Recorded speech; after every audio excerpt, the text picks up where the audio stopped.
Jambo, tuko salama. So as you've heard, I'm Peter Manga.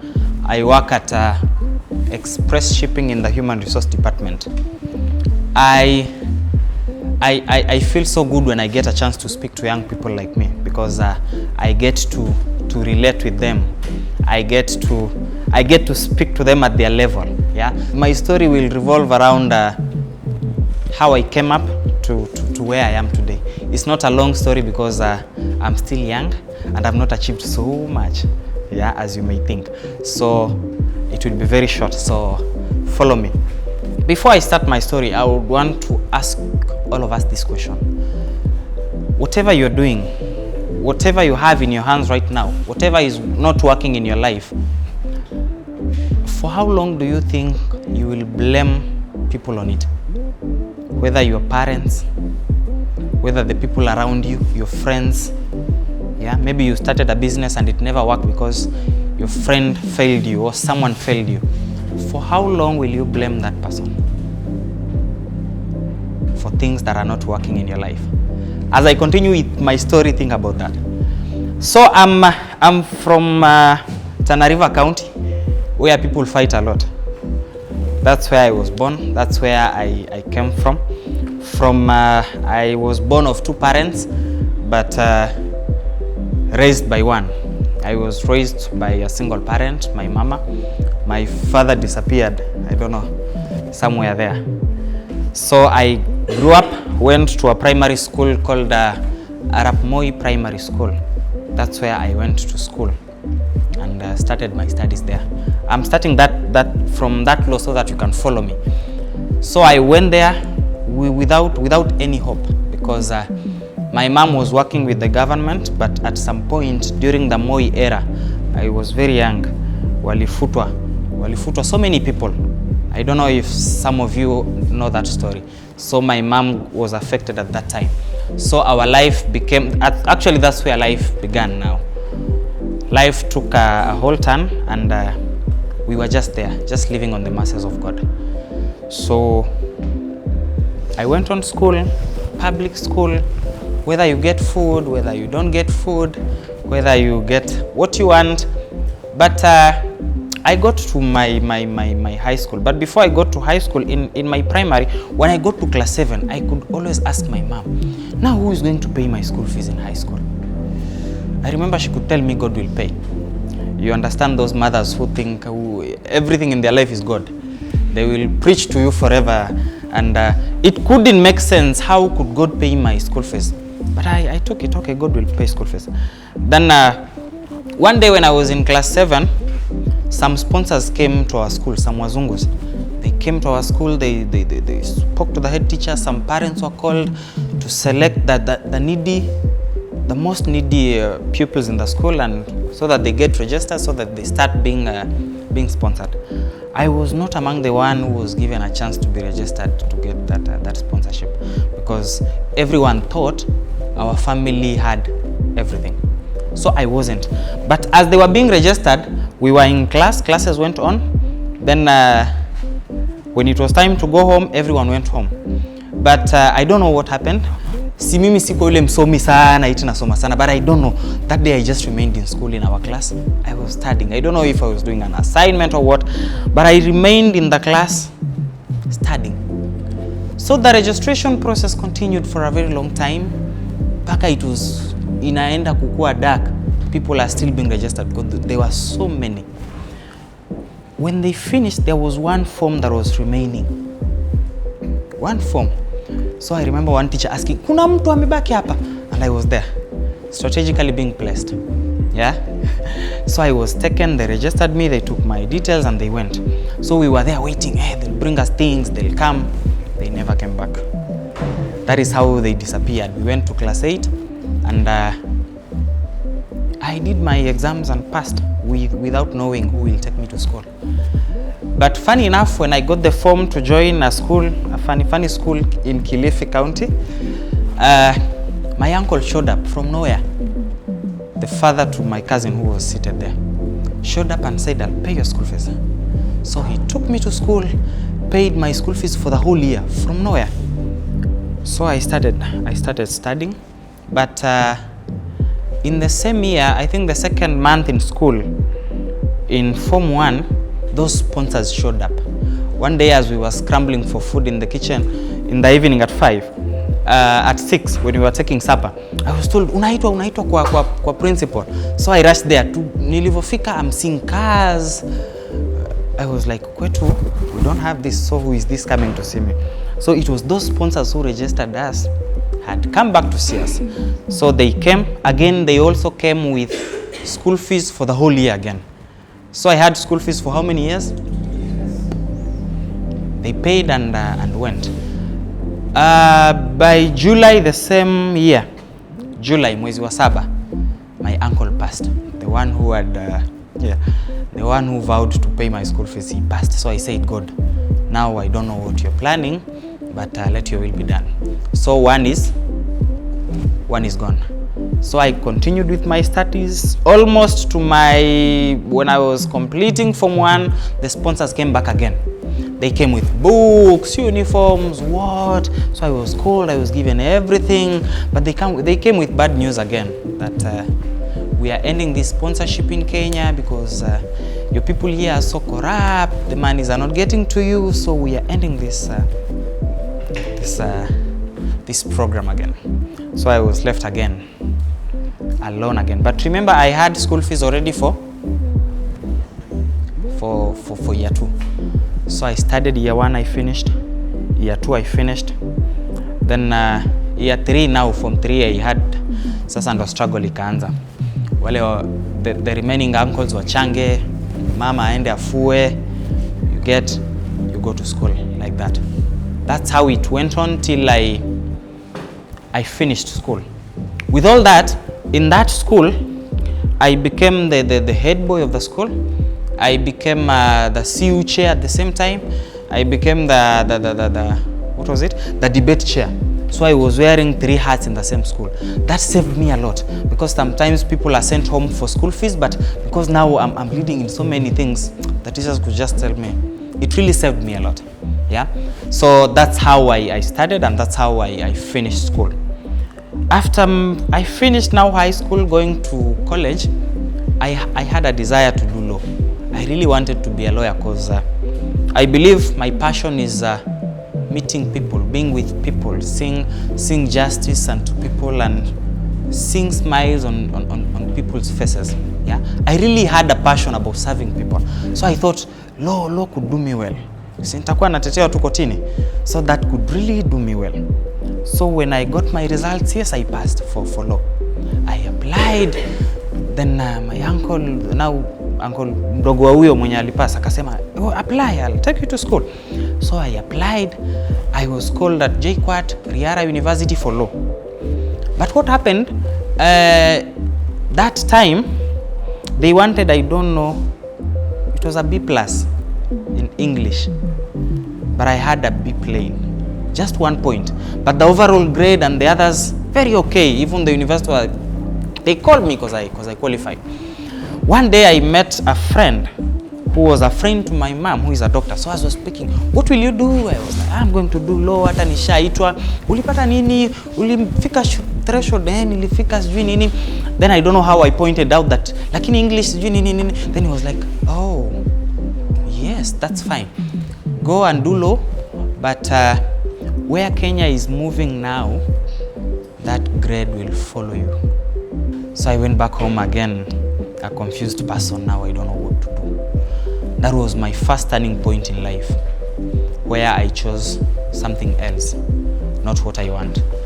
Sometimes in life you're pushed to places where you need to really make a decision. Yeah, you really need to think and make a turn because it's your life you're carrying in your hands. So now I was thinking, what again can bring me closer to people? What again can make me be serving people? Then something HR came. So I said, I will do HR. Now, HR is even closer to people than even law. So I went to Moi University to study HR. And yes, my uncle paid my school fees. The first semester he paid. I went and studied. The second semester he paid. Second year, the whole of it he paid. But at third year, things were not working. So he told me, now I think inabidi ujipange. I was in Mombasa campus here in Moi. So at third year, I had to plan myself. I had to start paying my rent. I eat my own food and I pay school fees. I remember the first school fees I was supposed to pay for myself was 72,000. And I'm not working, I'm just a student here in Mombasa. Yeah. I remember I used to, when you go to class, I had to be so sharp, to understand things very fast, so that I form a tuition class for my colleagues that we are in the same class, so that I go train them again after class. They pay me, I pay my rent. That's how I managed for that first semester. I don't have a penny for school fees, I don't have anything, but I was the first one to be in school. That time my classes were pushed to evening, so I had to start evening classes. My classes could start at 5, but trust me, at 8 I could be at the school. Library, sitting in corners studying, doing what? Without a penny. I couldn't sign nominal roles, I couldn't do what, but I was there in school studying, teaching others. Yeah, I remember people started calling me lecturer in the school because I used to train so many people. At least I get something to pay my rent and push 1 to 3. So when the exam time came for the 3.1, I went to my coordinator and told him, me, I don't have any shilling, but I'm not missing this exam. I have to do it. I don't know how we are going to do it, but I just have to do this exam. So he told me, Manga, I also don't know what you're going to do, but you are not going to do this exam. Yeah. So it was a push and pull. He could chase me out of the office. I go, tomorrow I'm in the office. I'm doing that exam. And I'm the one revising, and I'm the one teaching others on how to answer question. And I've not paid a penny. I even don't know how I'm going to sit for that exam. One of the Fridays, then on Monday we are starting the exam, I went back to my coordinator's office and told him, I'm doing the exam. So he was with other lecturers. So now it was a whole debate. They were telling me, Manga, you can't do this exam. And I was there, I'm telling them, I'm going to do this exam. In the middle of the talk, the dean of students came. So when he came, found us arguing about the exam. So when he looked at me, he remembered my face. Look at how he remembered my face. There was a corner that I used to sit every day when I go. A corner kama pale nakaa na vitabu zangu nasoma. Hata sijui nitakula nini. Nakaa nasoma. Kumbe that corner I used to sit in his office, akikaa akiangalia kioo, he could see me directly. Yeah.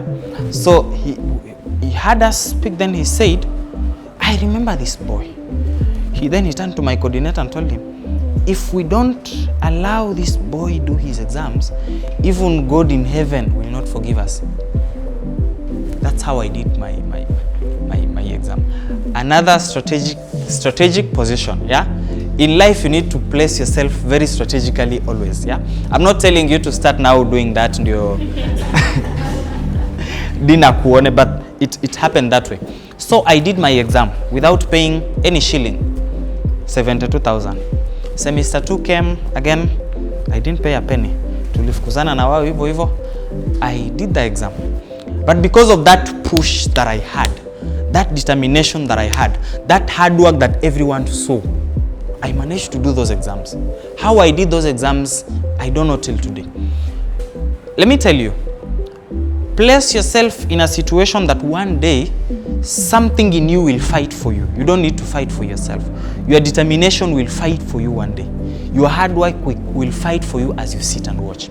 Yeah? External examiners paka walikuwa wananijua, and there were people who just came for those exams, but they knew me. They could see me and they don't want me to speak to them kabisa. But I was so determined that I will do these exams because this is my only hope in life. So they chased me, but I went to the exam room and sat.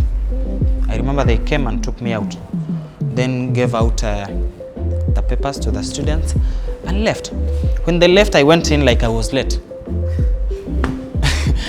Kaombea lecturer mwenye ameachwa hapo, I'm late, give me the exam. Akanipea. Don't do that. Don't do that. So she got confused very fast, booklet. She gave me the paper. A paper that was supposed to be done in 3 hours.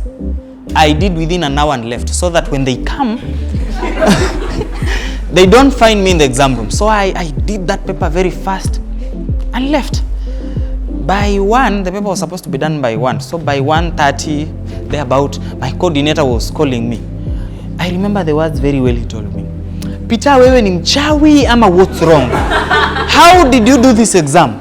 And I was there, so many explanations, but I did my exam. So that even if I have to miss this semester's exams, I'll not be carrying forward 6. I'll be carrying forward 5 is better than. So I walked home without shoes. Then I went to my small house in, I was living here in Majengo, in a very small room at Kingorani. Yeah. So I went home, but I could not hold it again. So I was just crying in my house, thinking, now, what will I do? Where will I go? I believe all of us get to that point in life where we feel like all is gone. Yeah, where we feel like we cannot push forward again. It is done. Let me tell you, when you get to that point, you just need to get courage and move on, because that's where your miracle begins. That's where everything starts working. And that was another turning point in my life. What did I do? I sat down and thought, I'm a man. Should I sit here crying? Will I cry forever? Will this crying help me? What can I do? What are the options that I have? Then an idea came into my mind. Why don't you start atafuta tu attachment, internship, so that you get experience, then you can use that experience to get a job. Ukipata hiyo job, you start paying your school fees, do you pata your certificate? You do your exams, pata your certificate. Then I said, that's a brilliant idea. That was another turning point in my life. My focus was just on education. I thought education was my everything. I thought education was the only thing that could make me get out of poverty. But there's always another way out. Yeah, there's always another way out. So I started sending just applications, and in my mind, I never knew there was an attachment. Eti unapata attachment unalipwa, internship unalipwa. Hapana, I never thought of that. I just thought I just need an attachment to get experience. Hata kama nitazifanya 10, I just need that so that I gain experience. So I started applying. I remember one of the days nilikuwa kwa uncle yangu Kilifi. Hapo kwake nje kuna muembe. Nilikuwa huko juu kwa muembe. Then I received a call. Then he told me, my name is Steven Okiki. I'm calling you from Express Shipping and Logistics. We are inviting you for an interview. Yani nilianguka kutoka huko juu nikatua. Yani the phone call started there. I started speaking, but when I just heard it's an interview, nilianguka hivi. Hiyo simu nilimalizia kama niko chini hivi na miguu mbili zikiwa chini. So I got so happy, but trust me, I didn't have even fare to get me to Mombasa for that interview. But I said, yes, I will come. I accepted. Yeah? Believing that something will happen, then I'll go to that interview. Let me tell you something. Right now, I'm in HR. I do a lot of recruitment for interns.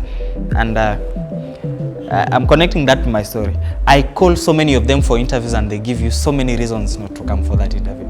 Then they'll complain there are no jobs. Anyway, story for another day. But I just said, yes, I will come. Then I found my way paka nikafika Mombasa. I remember I was late, but I got into the company. It was a very beautiful company. Nikasema, wa, hapa nitatoboa kweli. Hapa nitaweza kweli. But I got in and sat with the rest. So nilikuwa nachunguza tu hawa wako vipi. When I looked at all of them, they were all older than me, because you can tell if someone is. So they were all older than me. Karatasi zao zimechanika chanika, CV ni zile booklet, akona certificates sijui gani. Mimi I'm here, my CV is not even 2 pages, because I remember the second page I forced it. Yani unajua ile unaweka font kubwa, una push hapo ma referees, una squeeze ndo at least ikai 2 pages. So I was like, oh my, will I really make it here? I don't have any paper. So I looked at them and said, hapa no, I will not make it in the interview. So I went into the interview room and did the interview and went home. A week later, I was called again, and I was told, we are calling you for a second interview. Oh my God. And it's not a job, it's just an internship. And they're calling me for a second interview. So I say, I will come. So I went. When I went, it was now one of the gentlemen we were with who looked older than me. So we sat with him there, waiting. So we were called for the interview, we went, and I went home, waiting upon the Lord to do something. After 2 days, I received a call that I was the successful candidate.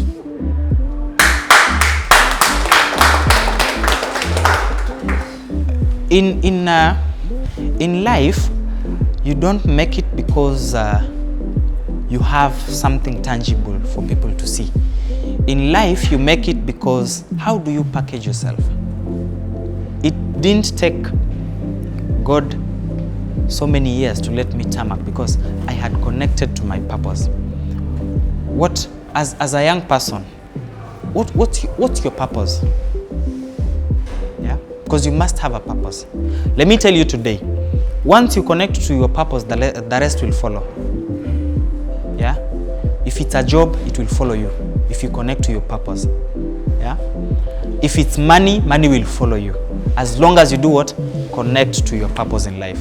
Sawa sawa. Because I didn't have money, I didn't have connection, but I tarmacked for only 1 day. And can I tell you, ilikuwa siku gani?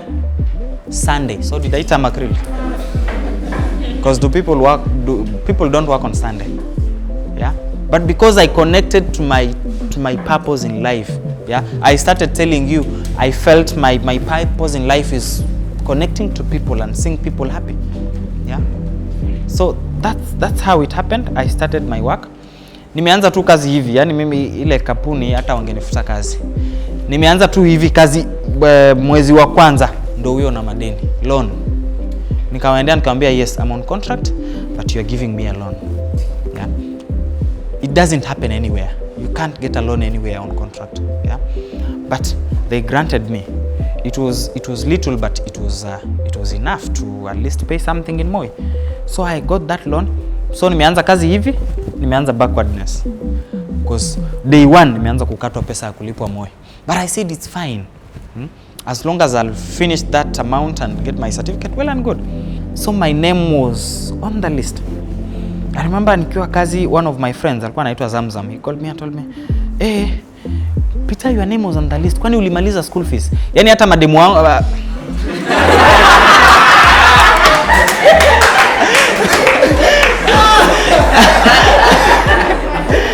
Okay. Okay, that was yeah. I didn't mean mademu wangu because at that time because at that time with that situation, who could I date? Who could accept me? Only myself. I had to rush to school and go and confirm that my name is on the list. Peter Havasi Manga on the list. Then I said, watanitoa tu. The booklet was out, which is now the final. It was out on 18th. The graduation was supposed to be on 21st of 2017. Yes. So on 18th, the booklet was out. My friends, my classmates were booking buses, doing what, doing clearance and posting photos with their gowns. You know how it can be. We are going to Eldoret, I don't know, they've booked together, they've done what, and I'm just there to siezi ongea because I'm not going. But I was at peace and I love my heart for that. So that night of 18th, when I went home, I had gone home very early that day because I had accepted, but again, I'm a human being. So I felt so bad that tomorrow all my friends will be traveling and I'm here, I'm not going. So I went home and slept. Saa 2 usiku nasikia simu ngiri inalia. When I picked my call, it was one of my classmates who is called Janet. I remember she told me, Manga, you are... Evans is laughing because of Janet. I remember she told me, Peter, you are so stupid. So why am I stupid? Your name is on the booklet and you're still not going for your graduation. I was like, yes, my name is on the booklet, but I have a school fees balance to pay. So there's no way I go to graduate, and I have that balance. And he was like, you're so stupid again. If your name is on the booklet, no one will stop you. Just go to Moi and clear, and let's go to the graduation. I remember we argued for more than 30 minutes. Her asking me to go and clear for graduation, me telling her I'm not going. I'm not graduating. But he kept on insisting that you have to go. So I just said, why don't I just try? So I called my boss there and told him, tomorrow I'll be late because I'm trying to go and clear in my school. Still having that faith that I'm not going, because I could call and say, I will not be coming to work, I'm going to clear for my graduation. But I told him, I'll be coming late because I was still having that thinking, I'm not going. I'll just go clear, then wanishikilie tu kwa pesa, nirudi home. So I rushed in the morning very early 8, niko pale kwa Moi. Kufika hivi, the first person I saw was that guy who called my lecturer during my second special exams, akimwambia muulize huyo kijana na pesa. So we met on the stairs. I was like, young man, how are you? He remembered me. Oh, you're supposed to be going. Kambia, yes, I'm supposed to be going. Is your name on the booklet? Yes. And where are you going? Kambia, I'm going up. Nijaribu kama niona wanaweza nipea clearance ni clear. The same words that Janet told me during the night, that you're so stupid. The same words that old man told me. You're so stupid, young man. Clearance for what? Go get a gown and go. Now God clearing a path where there's no, because how do you even graduate without clearance? But I did. So I went to Family Bank. Is it Family Bank or National Bank? The one that is on Moi Avenue and the other way on the other side. So I went. When I went, I wanted to pay 4-5 for my graduation. Systems are not working. I had to rush to the other one. When I got there, systems are not working. Now, there's a force that is propelling me to go and graduate. And here there's a force that is propelling me not to graduate. Yeah? Most of the times there are forces that are in us. You want to do something, but there's a force telling you don't do it. But there's a force here telling you you can do it. At that point, most of us could say, sasa najisumbulia nini? Si niende tu nyumbani. But I kept on moving. Nikifika huko systems hazifanyi. Nikienda huko hazifanyi. Like 4 times. Paka nikaenda, it worked. That was 19th. The graduation was supposed to be on 21st. So I have only that day to travel. If I don't travel the same day, I can't graduate. Yeah. So I paid and went back to the school. When I went, it was the finance guy who received me and gave me the gown. And he's not the one who is supposed to do that. But he received me very fast, took my forms, signed, don't know what, then gave me the gown. I carried the gown here. That time I didn't have even a bag to carry something. So I carried it here and I was going home with it. Kikuwa hapa. Kufika kwa gate hivi, my coordinator is coming in. Akaniuliza, Manga, where are you going? Come here, I'm going to Eldoret for my graduation.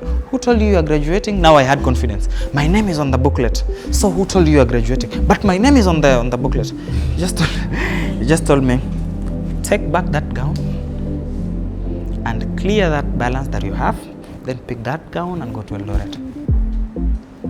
That is 19th December. And the balance is how much? Where do you get it? 3,000. Yeah. So I went back again.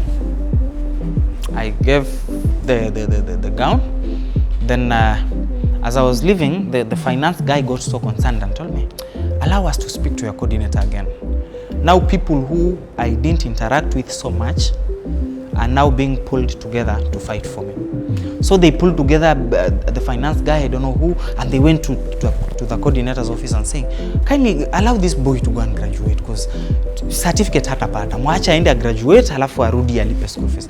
But my coordinator said, no, you will not graduate. So they argued, mimi niko tu pale chini, wao ndo wananitetea huko juu. They argued paka akakubali akasema, mwambieni basi akilipa minimum 50 sahi ataenda Eldoret. Where do you get again 50k on 19th December? Yeah. So they came and told me, can you get 50? At that point I just grabbed my phone and called a friend. I made only a call, and 30 minutes I had 50k in my phone. Who is in your contact list?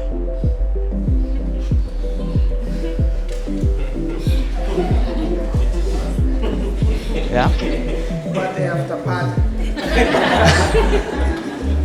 Who is in your contact list? Do you have people in your contact list that push you to your success? I don't mean in terms of money, but people who push you to do what you're supposed to do to move forward. Yeah? So 30 minutes I had 50K. That guy, the finance guy, told me, Manga, I know this is very wrong and it should not happen, but please give me that amount. I'll go and do everything and deposit it to you. That was around 1 inaelekea 2. Basi ya Eldoret ya mwisho inatoka saa ngapi? Saa 9. So I only have 1 hour. Niende nitafute bus, niende nijiprepare, niende nipande bus, niende Eldoret. Unaelewa? On 19th December, who gets a bus? Yeah, you understand that rush? So I called my cousin very fast, kambia, enda unitafutie. Hata ukipata ni ile basi inaka kama lori. Just book it, as long as niende Eldoret. So he went and akazunguka, hakuna bus station hakuingia. But alikosa basi. So he called me and told me, nimezunguka nimekosa. Another obstacle. Yeah? Another obstacle again to my success. You're getting me? No obstacle will stop you from moving you to your success. It is the choice that you make. What choices do we make as young people? Do we make choices of despair? Do we make choices of not moving forward? When you're faced with obstacles, what is your choice? To stand on the winning side, or you despair? Yeah. So, but something again told him, wacha tu nirudi pale Tamid. So akarudi, alivorudi, it was a scramble. Kitambo fike pale kwa counter, it was a struggle.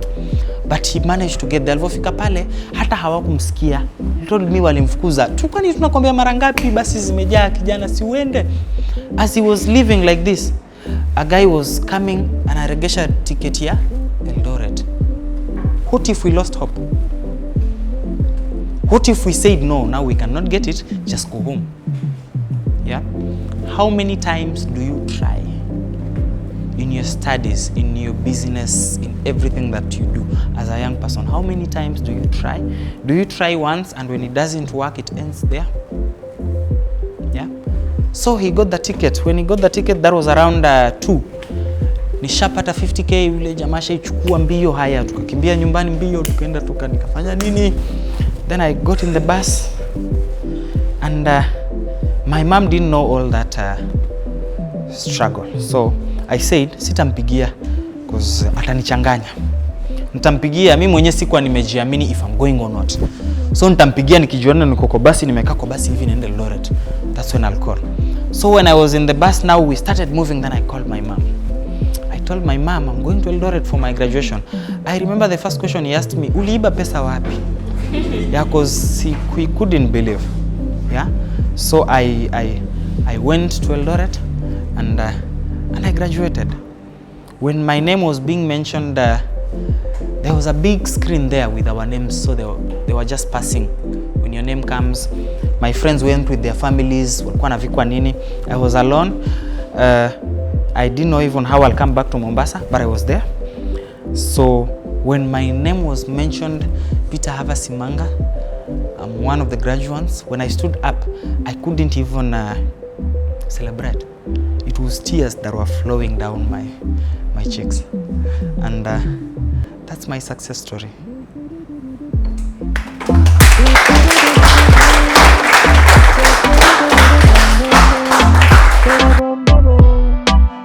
Ba ba ba ba ba.